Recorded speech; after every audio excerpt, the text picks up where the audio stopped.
हमारा नाम रीता यादव है। हम लभुआ विधानसभा 190 से प्रतापपुर कमच्चा ग्राम सभा सोनावा। समाजवादी पार्टी में आप किस पद पर हैं? हम समाजवादी पार्टी के कार्यकर्ता, एक छोटे से कार्यकर्ता, जिला उपाध्यक्ष महिला सभा के हैं। अभी हाल ही में सुल्तानपुर में भारत के प्रधानमंत्री माननीय नरेंद्र मोदी जी आए थे और आपने उनको काला झंडा दिखाया था और विरोध भी किया था।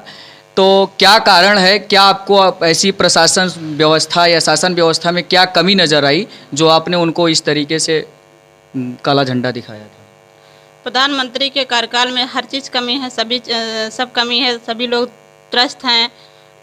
कानून व्यवस्था, महंगाई, सब चीज़ों से लोग परेशान है। वो जो भी काम उसने नहीं किया है उसको झूठा अपना नाम दे रहे हैं। इसलिए हमने वहाँ प्रधानमंत्री के कार्यक्रम को विरोध किया और विरोध जताया। जनता को जगाना चाहती थी कि यह झूठे हैं और फिर से एक बार जनता को गुमराह करना चाहते हैं, लोगों को गुमराह करना चाहते हैं, भारत को तोड़ने का काम कर रहे हैं।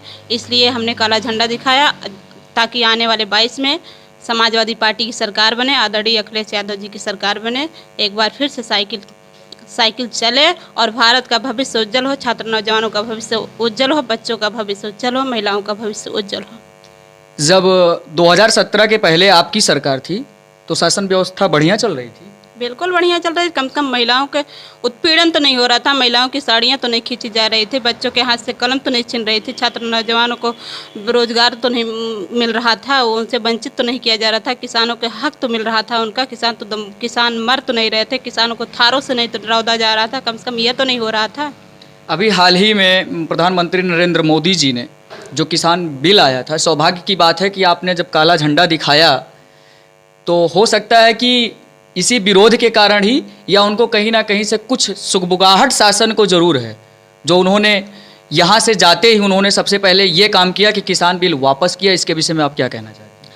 सबसे पहले तो मैं किसान को बधाई देना चाहूँगी। 1 साल का संघर्ष उनका जो है खाली नहीं गया। तो ये तो सब संजोग की बात है कि हमने काला झंडा दिखाया तो बिल वापस हो गया, ऐसा कुछ नहीं है। सबसे बड़ा श्रेय किसानों को जाता है, जितने किसान शहीद हुए हैं उनको जाता है, जो इसमें छात्र नौजवान सभी महिलाएं जो किसान आंदोलन में भागीदारी निभाई हैं उनको जाता है। तो मैं बहुत बहुत बधाई देती हूँ। लेकिन हमें ये नहीं लगता कभी आंदोलन रुकेगा। किसानों के ऊपर है, जब तक ये कानून एमएसपी रूप से और लिखित रूप से नहीं देंगे तब तक ये आंदोलन हमें लगता नहीं रुकेगा भी। एक अंतिम सवाल आपसे यह है कि आपके राष्ट्रीय अध्यक्ष माननीय अखिलेश यादव जी ने जब प्रधानमंत्री नरेंद्र मोदी जी आए थे तो उन्होंने कहा था कि जो ये पूर्वांचल एक्सप्रेसवे का उद्घाटन करने आ रहे हैं इसमें उन्होंने फीता लखनऊ से मंगाया है, कैंची दिल्ली से मंगाई है। इसके विषय में आप क्या कहना चाहते हैं? बिल्कुल, हमारे राष्ट्रीय अध्यक्ष जी ने सही कहा है। लखनऊ से फीता मंगाया, दिल्ली से कैंची बनाई, आके शिलान्यास किए, उद्घाटन किया। जनता जो है उनके झूठ से जनता जो है परेशान थी, इसलिए वह कहीं ना कहीं उसका जो है उनको भुगतना पड़ा कार्यक्रम में। हजारों हजार कुर्सियाँ टूट गई, बैरिकेडिंग टूट गई, लोग भगदड़ कर दिए और तो सिर्फ कुर्सियों को संबोधित किए। मतलब प्रधानमंत्री जी सिर्फ कुर्सियों को संबोधित करने आए? और क्या, कुर्सियाँ देख लीजिए, खाली कुर्सियाँ पड़ गई, बैरिकेडिंग टूट गई, डबल बैरिकेडिंग लोग तोड़ के चले गए। वहाँ जबरदस्ती लोगों को भर के लाया गया था बसों में। प्रधानों को, कोटेदारों को, अधिकारियों को ऊपर प्रेशर था, बस भर के लाइए। सरकारी बसें खड़ी थी लोगों के यहाँ।